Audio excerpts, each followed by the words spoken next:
Most newly separated service members are eligible for unemployment. Hey, I am Chuck the Bureaucrat, and this is going to be a short but very important video. On top of all the benefits that transitioning service members are eligible for, the Department of Defense provides unemployment insurance to all ranks as long as they meet some pretty simple eligibility criteria. You were on active duty in a branch of the U.S. military. You separated under honorable conditions. And you don't have a payroll deduction from your wages for unemployment insurance.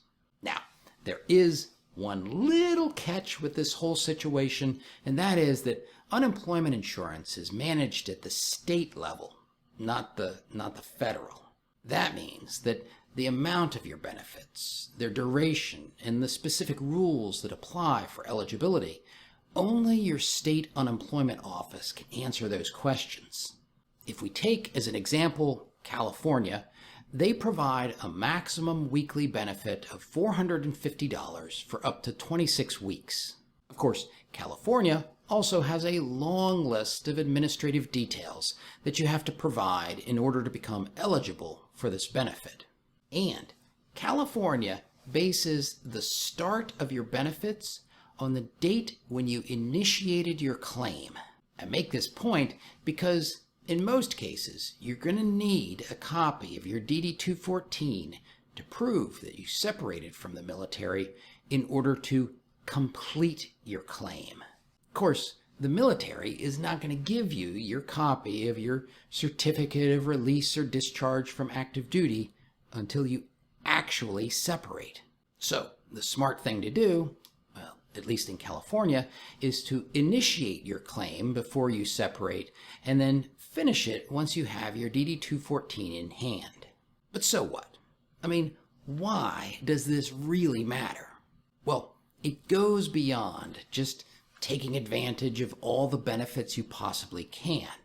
It has to do with a fundamental problem of military transitions.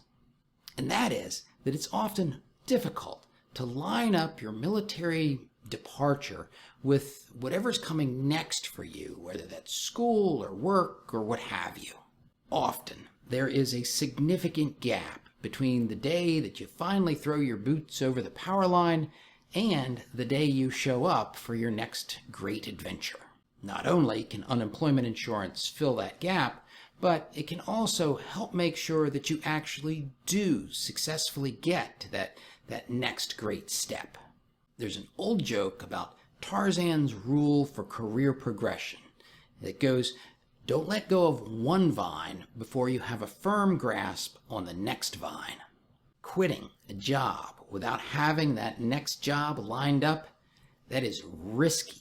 And paradoxically, that is exactly what the military sets you up for in the way they do their transitions.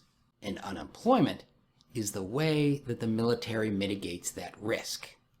And just so you don't feel any guilt about taking a handout, let me tell you this.